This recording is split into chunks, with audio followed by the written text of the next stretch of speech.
نہیں کچھ تو غلط ہے۔ مبشر نے اچانک سر اٹھایا، اس کی عقاب جیسی تیز آنکھوں میں ایک چمک ابھری۔ وہ لڑکی اتنی ہمت نہیں کر سکتی جو وہ یہ بات کرتے ہوئے مجھ سے نظریں نہیں ملا پاتی تو وہ آقا جان کے سامنے اتنا بڑا فیصلہ خود کیسے لے سکتی ہے؟ اس کے پیچھے کوئی نہ کوئی گہری وجہ ضرور ہے، کوئی ہے جو اسے مجبور کر رہا ہے اور مجھے اس کا سچ کا پتہ لگانا ہی ہوگا۔ آقا جان اپنے کمرے میں اکیلے بیٹھے ہوئے تھے۔ کمرے میں مدھم روشنی تھی اور وہ اپنے بستر پر ٹیک لگائے کسی گہرے سوچ میں ڈوبے ہوئے تھے۔ وہ ایک ایسے انسان تھے جنہوں نے زندگی کے سرد و غم دیکھے تھے۔ وہ انسانوں کے چہرے پڑھنے کا ہنر جانتے تھے۔ انہوں نے کھانے کی میز پر منتہا کے چہرے کے خوف کو بھی دیکھا تھا اور اس کے انکار کے فوراً بعد اپنی بہو اور آئزے کے چہروں پر ابھرنے والے اس دھیمے سے اطمینان کو بھی نوٹ کر لیا تھا جو وہ دنیا سے چھپانے کی کوشش کر رہی تھی۔ آغا جان کے دل نے گواہی دے دی کہ ان کی معصوم یتیم بچی کبھی اپنے نانا کا دل نہیں توڑ سکتی جب تک کہ اس کے گلے پر کوئی پوشیدہ خنجر نہ رکھ دیا ہوئے۔ انہوں نے گہرا سانس لیا اور اپنے ملازم کو اشارے کی کہ مبشر کو ان کے کمرے میں بلائے۔ تھوڑی ہی دیر میں مبشر کمرے میں داخل ہوا۔ اس کے چہرے پر اب بھی صدمے اور غصے کے تاثرات واضح تھے۔ وہ خاموشی سے آغا جان کی بیڈ کے کنارے آ کر کھڑا ہو گیا۔ آغا جان نے اس کی طرف دیکھا اور انتہائی روبدار مگر درد مند آواز میں کہا، بیٹھ جاؤ مبشر بیٹا۔ مبشر خاموشی سے بیڈ کے کنارے بیٹھ گیا۔ اس کا سر جھکا ہوا تھا۔ آغا جان نے اپنا بوڑھا شفقت بھرا ہاتھ مبشر کے کندھے پر رکھا اور بولے، میں جانتا ہوں تمہارے دل پر اس وقت کیا گزر رہی ہے۔ تم خانزادہ ہو اور خانزادے کبھی اپنی توہین برداشت نہیں کرتے، لیکن مبشر میری ایک بات ہمیشہ یاد رکھنا، آنکھوں جو دیکھتی ہیں ضروری نہیں کہ صحیح ضروری ہے وہی ہو۔ مبشر نے چونکہ آغا جان کی طرف دیکھا، آغا جان آپ کا کیا مطلب ہے؟ اس نے سب کے سامنے انکار کیا ہے کہ اس کے بعد بھی کچھ دیکھنا باقی ہے۔ آغا جان کی لبوں پر ایک تلخ مسکراہٹ ابھری۔ ان کی آنکھوں میں پرانے وقتوں کی دانشمندی چمک رہی تھی۔ منتہا میری بیٹی ہے مبشر، اور اس حویلی میں ایک سائی کی طرح رہی ہے جس نے کبھی کسی چیز کی فرمائش نہیں کی، جس نے ہمیشہ سب کے طعنے خاموشی سے سہے ہیں۔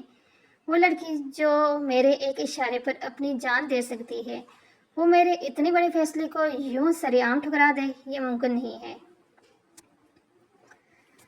تو پھر اس نے ایسا کیوں کیا؟ مبشر کے لہجے میں تڑپ ابھر آئی۔ اس لیے کہ اسے مجبور کیا گیا ہے، آغا جان نے دو ٹوک لہجے میں کہا۔ اس کے معصوم دل پر کوئی ایسا خوف طاری کیا گیا ہے جس کی وجہ سے وہ یہ کڑوا گھونٹ پینے پر مجبور ہوئی۔ مبشر، میں نے یہ رشتہ صرف اس لیے طے نہیں کیا تھا کہ وہ میری نواسی ہے، بلکہ اس لیے کیا تھا کیونکہ میں جانتا ہوں کہ اس حویلی میں صرف تم ہی ہو جو اس معصوم کی ڈال بن سکتے ہو۔ اب یہ تمہارا امتحان ہے مبشر، تمہیں اس خوف کی دیوار کو گرانا ہوگا اور اس کے پیچھے چھپے سچ کو باہر لانا ہوگا۔ جاؤ اور اپنے ہونے والے شریک حیات کے آنسوں کا حساب مانگو۔ آغا جان کی باتوں نے مبشر کے اندر ایک نئی روح پھونک دی تھی۔ اس نے کا غصہ اب ایک زیر عزم میں بدل چکا تھا۔ اس نے آغا جان کے ہاتھ کو چوما، سر جھکایا اور خاموشی سے کمرے سے باہر نکل گیا۔ رات کا 12 بج چکا تھا اور پوری حویلی موت کی سکون میں ڈوبی ہوئی تھی۔ مبشر کی ماں اور آئزہ اپنے کمرے میں آرام سے سو رہی تھی، یہ سوچ کر کہ انہوں نے منتہا کو ہمیشہ کے لیے راستے سے ہٹا دیا ہے۔ مبشر دمی قدموں سے چلتا ہوا حویلی کے اس پچھلے حصے کی طرف آیا جہاں منتہا کا چھوٹا سا کمرہ تھا۔ کمرے کے دروازے کو اندر سے تالا لگا ہوا تھا، مگر مبشر جانتا تھا کہ کھڑکی کا ایک بٹ ہمیشہ ڈھیلا رہتا ہے۔ اس نے انتہائی احتیاط سے کھڑکی کو سرکایا اور اندر داخل ہو گیا۔ کمرے کے اندر کا منظر دیکھ کر مبشر کا دل جیسے سینے میں تڑپ اٹھا۔ کمرے میں کوئی روشنی نہیں تھی، صرف چاند کی مدھم سی چاندنی کھڑکی سے اندر آ کر فرش پر بکھر رہی تھی۔ منتہا بیڈ کے پاس زمین پر گھٹنوں میں سر دیے بیٹھی تھی اور اس کے پورے وجود سے سسکنے کی دھیمی دھیمی آوازیں آ رہی تھی۔ وہ اتنی بے بسی اور شدت سے رو رہی تھی کہ اس کی ہچکیاں بندھی ہوئی تھی۔ مبشر نے اپنے قدموں کی آواز کو دبا کر اس کے قریب پہنچ کرنے کی کوشش کی، مگر جیسے ہی اس کا سایہ منتہا پر پڑا وہ پوری طرح چونک گئی۔ اس نے خوف سے ہرنی کی طرح سر اٹھایا اور سامنے مبشر کو بلند قامت شخصیت کو دیکھ کر اس کا سارا دم رکنے لگا۔ وہ گھبرا کر جلدی سے پیچھے ہٹنے لگی، یہاں تک کہ اس کی پیٹھ دیوار سے جا لگی۔ مبشر لالا اب یہاں۔ اس وقت اس کی آواز خوف سے کانپ رہی تھی، آنکھوں سے اب بھی موٹے موٹے آنسو لکیر کی صورت بہہ رہے تھے۔ مبشر نے کوئی جواب نہیں دیا۔ اس اس کا چہرہ چاندنی میں انتہائی سخت اور سنجیدہ لگ رہا تھا، وہ آگے بڑھا اور منتہا کے بالکل سامنے گھٹنوں کے بل بیٹھ گیا۔ اس کی نظریں سب سے پہلے منتہا کے دائیں ہاتھ پر پڑی، جو اس نے اپنے دوپٹے میں چھپانے کی کوشش کی تھی۔ مبشر نے بنا کوئی مہلت دیے ایک جھٹکے سے اس کا نرم اور نازک ہاتھ اپنے مضبوط ہاتھ میں لیا۔ جیسے ہی اس کا ہاتھ مبشر کی گرفت میں آیا، منتہا کے منہ سے اس سسکی ہوئی چیخ نکل گئی، "آہ لالا چھوڑیں، درد ہو رہا ہے۔" مبشر نے جب اس کا ہاتھ چاندنی کی روشنی میں دیکھا تو اس کے تن بدن میں آگ لگ گئی۔ منتہا کے ہاتھ پر جہاں دوپہر کو چھری لگی تھی، وہاں اب گہرا نیلا نشان پڑ چکا تھا اور وہاں سے ہلکا سا خون اب بھی رس رہا تھا۔ کسی نے اس کے زخم کو بری طرح دبایا تھا۔ یہ کیا ہے؟ مبشر کی آواز میں غصہ اور تڑپ ایک ایسا طوفان تھا کہ منتہا کا پورا وجود کانپ اٹھا۔ "بتاؤ مجھے منتہا، یہ تمہارے ہاتھ پر چوٹ کیسے لگی اور کس نے تمہارا یہ حال کیا ہے؟" کچھ نہیں، بس ورجی خانے میں کام کرتی ہوئے لگ گئی تھی۔ منتہا نے روتے ہوئے جھوٹ بولنے کی کوشش کی اور اپنا ہاتھ چھڑانے لگی۔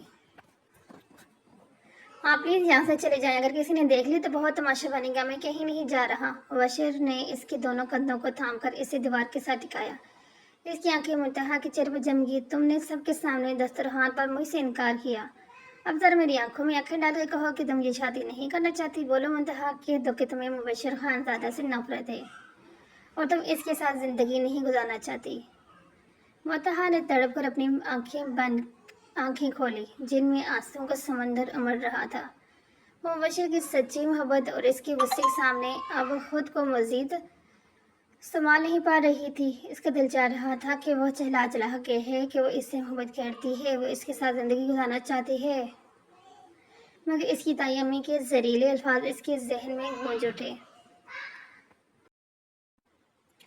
"تمہاری ماں باپ کی روح تڑپے گی، ہم تمہاری زندگی کو جہنم بنا دیں گے، لالا خدا کے لیے مجھ پر رحم کریں۔" منتہا پھٹ پڑی۔ اس کی سسکیاں کمرے کی دیواروں سے ٹکرا رہی تھیں۔ وہ مبشر کے سامنے ہاتھ جوڑ کر زمین پر بیٹھ گئی۔ پڑھنے والوں کی آنکھیں بھی اس کی یہ بے بسی دیکھ کر آنسو سے نم ہو جاتی۔ "میں ایک یتیم لڑکی ہوں، میری کوئی اوقات نہیں ہے، میں آپ کے پاؤں کی دھول کے برابر بھی نہیں ہوں۔ آپ اتنے بڑے حویلی کے وارث ہیں، اتنے خوبصورت ہیں، آپ کا مقابلہ مجھ جیسی میٹرک فیل لڑکی سے کیسے ہو سکتا ہے؟ میں آپ کے لائق نہیں ہوں، لالا، مجھے بخش دیں۔" مبشر نے تڑپ کر اس کے جڑے ہوئے ہاتھوں کو اپنے ہاتھوں میں لیا اور انہیں چومتے ہوئے انتہائی نرم اور جذبات سے لبریز لہجے میں کہا، "تم سے یہ سب کس نے کہا ہے منتہا؟ کس نے تمہارے دل میں یہ زہر گھولا ہے؟ کیا میرے دل کی قیمت تمہاری نظر میں اتنی کم ہے کہ تم دوسروں کی باتوں میں آ کر مجھے ٹھکرا دو؟ تم میرے پاؤں کی دھول نہیں، میرے سینے میں دھڑکتی دل کی دھڑکن ہو، اور اب مجھے یہ لالا کہنا بند کرو۔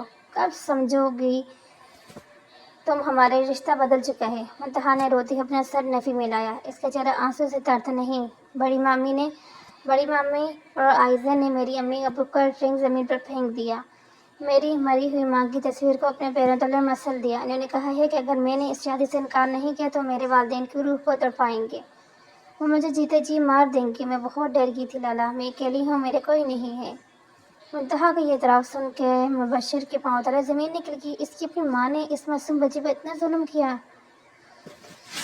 اس کے مرحوم والدین کی توہین کی تھی۔ مبشر کی آنکھوں سے غصہ اور ندامت کے دو آنسو نکل کر منتہا کے ہاتھ پر گرے۔ اس کا پورا وجود کانپ رہا تھا، مگر اب اس کے دل میں کوئی الجھن نہیں تھی۔ اس نے منتہا کے چہرے کو اپنے ہاتھ کے پیالے میں لیا، اس کے آنسو اپنے ہونٹوں سے صاف کیے اور بڑے ماں سے بولا، "تم اکیلی نہیں ہو منتہا، اب تمہارا یہ ہمسفر، تمہارا یہ مبشر تمہارے ساتھ ہے۔ میں وعدہ کرتا ہوں کہ جس نے تمہاری آنکھوں میں آنسو لائے ہیں، ان کا ایک ایک قطرہ ان کے اپنے گلے کا بندہ بنے گا۔ اب تمہیں ڈرنے کی بالکل ضرورت نہیں ہے۔" مبشر کی ان باتوں میں ایسا یقین اور تحفظ تھا کہ منتہا کا سسکتا ہوا دل آہستہ آہستہ پرسکون ہونے لگا۔ اس نے پہلی بار مبشر کی آنکھوں میں جھانکا، جہاں اس کے لیے سچی محبت اور بے پناہ محبت موجود تھی۔ مبشر منتہا کے کمرے سے نکلا تو اس کا دل غم اور انتقام کی آگ میں جل رہا تھا۔ وہ تیز قدم سے لاؤنج کی طرف بڑھا کہ راستے میں اس کی ماں کا کمرہ آیا۔ کمرے کا دروازہ تھوڑا سا کھلا تھا اور اندر سے آئزہ کی اونچی اور غصے سے بھری آواز باہر آ رہی تھی۔ مبشر کے قدم خود بخود وہاں رک گئے۔ "خالہ جان، اگر منتہا کے انکار والا یہ پلان بھی کام نہ آیا تو پھر اگر مبشر نے اسے منا لیا تو ہم کیا کریں گے؟ عائزہ بے چینی سے پیٹ رکھتے ہوئے کہہ رہی تھی۔ کمرے کے اندر سے مبشر کی ماں کی سرد اور مکرانہ ہنسی گونجی۔ وہ انتہائی بے بسی سے بولی، تم فکر مت کرو عائزہ، اگر یہ پلان کام نہ آیا تو میں اس لڑکی پر بدکاری کا ایسا گھناؤنا الزام لگاؤں گی کہ آقا جان خود اسے دھکے دے کر اس حویلی سے باہر نکال دیں گے، اور تم تو جانتی ہو مبشر خانزادہ کی زندگی تمہارے سوا کوئی دوسری لڑکی آ نہیں سکتی۔ دروازے کے باہر کھڑے مبشر کے جبڑے سختی سے بھیج گئے، اس کی مٹھیاں بند ہو گئی اور آنکھوں میں خون اتر آیا۔ اسے اپنی سکی ماں سے اتنی گھناؤنی سازش کی امید نہیں تھی۔ اس کا دل چاہا کہ اسی وقت دروازہ توڑ کر اندر جائے اور ان کی پردہ فاش کر دے، مگر اس نے اپنے غصے پر قابو پایا اور خاموشی سے وہاں سے پلٹ گیا، کیونکہ اب اس نے ان ظالموں کو ان کی اوقات دکھانے کا ایک بڑا فیصلہ لیا۔ اس رات کے بعد حویلی پر اگلے 2-3 ہفتے ایک عجیب اور بوجھل خاموشی کے سائے میں گزرے۔ منتہا اب بھی اندر سے بری طرح ڈری ڈری سی رہتی تھی، مگر وہ مبشر کے سامنے آنے سے کتراتی تھی۔ آقا جان کھانے کی میز پر اداس بیٹھے رہتے۔ وہ منتہا کے اچانک انکار کا سچ جاننے کی کوشش کرتی، مگر منتہا خوف کے مارے نظریں جھکا لیتی، اور آقا جان کو کچھ نہ سمجھ نہ آتا۔ مبشر نے خود کو پوری طرح اپنے کام میں مصروف کر لیا تھا، جیسے اسے کسی بات کی پرواہ ہی نہ ہو۔ مبشر کی ماں اور عائزہ اندر ہی اندر پھولے نہیں سما رہی تھی کہ ان کا تیر نشانے پر لگ رہا ہے، اور منتہا ہمیشہ کے لیے مبشر کے راستے سے ہٹ چکی ہے۔ 2 ہفتے اسی خاموشی میں گزر گئے۔ رات کے کھانے پر حویلی کے پورے خاندان دسترخوان پر موجود تھا۔ ماحول روایتی طور پر پرسکون تھا کہ اچانک مبشر نے اپنا چمچ پلٹ پر رکھا۔ اس کی رعبدار آواز پورے ہال میں گونجی، آقا جان، میں چاہتا ہوں کہ اگلے 2 دن کے اندر میرا نکاح پڑھوا دیا جائے۔ یہ سنتے ہی عائزہ کے چہرے پر ایک بڑی سی مسکراہٹ پھیل گئی۔ وہ خوشی سے نہال ہو کر چہکتے ہوئے بولے، مبشر، اتنی جلدی نکاح کی تیاری کیسے ہوگی؟ مجھے تو ابھی اپنے جوڑے اور جھولی کا آرڈر دینا ہے اور سب مہمانوں کو بلانا ہے۔ مبشر نے کھانے کی میز پر بیٹھے بیٹھے اپنا رخ عائزہ کی طرف کیا اور انتہائی سرد و غصے سے بھری نظر سے اسے دیکھتے ہوئے بولا، نکاح کی تیاریاں اور تمہیں دلہن بنانا ہے؟ عائزہ، تم سے کس نے کہا کہ میں تمہیں دلہن بنانے کا لگا ہوں یا تم سے شادی کرنے لگا ہوں؟ عائزہ کا ہنستا ہوا چہرہ ایک دم فریز ہو گیا۔ وہ ہلکا کر بولی، تو پھر کون؟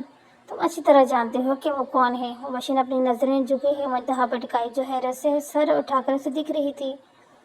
میری زندگی میں، میرے اس دل میں صرف اور صرف منتہا کے لیے جگہ ہے اور کسی کے لیے بھی نہیں۔ مبشر، اس کی ماں نے تڑپ کر اونچی آواز میں کہا، ان کا چہرہ غصے سے بدصورت ہو رہا تھا۔ ہوش میں آؤ، تم اس لڑکی کے لیے اپنی ماں کے فیصلے کے خلاف جا رہے ہو۔ یہ لڑکی تو ہے بس سما آگے ایک لفظ مت بولے گا۔ مبشر نے ایک زوردار جھٹکے سے اپنی بات کاٹتے ہوئے میز پر ہاتھ مارا۔ اس کا غصہ اب حد پار کر چکا تھا۔ اگر آپ نے اب منتہا پر بدکاری کا ایک بھی جھوٹا الزام لگانے کی کوشش کی تو یاد رکھیے گا کہ مجھ سے برا کوئی نہیں ہوگا۔ میں نے اپنے کانوں سے آپ دونوں کا وہ گٹھیا گھناؤنا پلان سنا ہے جو آپ اس یتیم بچی کے خلاف بنا رہے تھے۔ مبشر کی ماں اور عائزہ کے چہرے کی ہوائیں اڑ گئی، ان کی پیروں تلے سے زمین نکلی۔ مبشر آقا جان کی طرف مڑا اور بڑے ادب مگر یک پکے عزم سے بولا، آقا جان، آپ نے جس کو بھی بلانا ہے بلائیں، یہ نکاح 2 دن میں ہی ہوگا اور میں اس نکاح کے فوراً بعد یہاں سے چلا جاؤں گا۔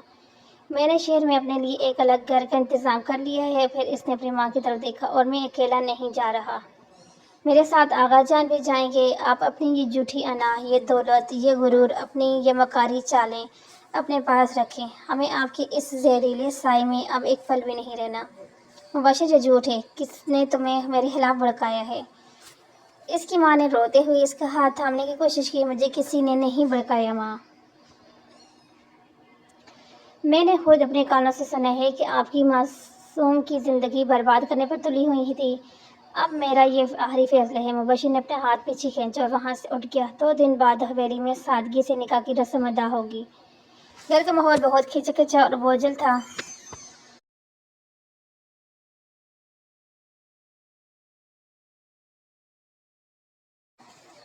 مبشر کی ماں اندر سے بری طرح ٹوٹی ہوئی تھی، مگر اس کے اندر کی انا اب بھی ایسے جھکنے نہیں دے رہی تھی۔ اسے لگ رہا تھا کہ اس کا کلوتا بیٹا سر اترا رہا ہے۔ نکاح کے بعد اسے چھوڑ کر کبھی نہیں جائے گا، مگر جیسے ہی نکاح کے کاغذات پر دستخط ہوئے، مبشر نے منتہا کا ہاتھ تھاما، آقا جان کا سہارا بنے اور اپنے سامان اٹھا کر حویلی کے بڑے پھاٹک سے باہر نکل گئے۔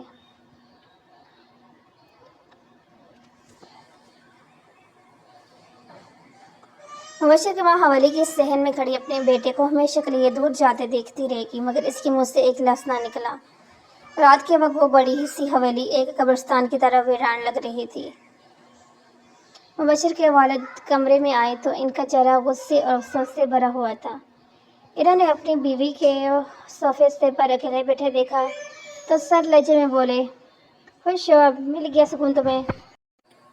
تم نے اپنے بیٹے کی خوشی دیکھنے کے بجائے اپنی اس جھوٹی انا اور غرور کو مقدم رکھا۔ آج تمہاری وجہ سے میرا بیٹا اور میری بزرگ باپ اس گھر کو چھوڑ کر چلے گئے ہیں۔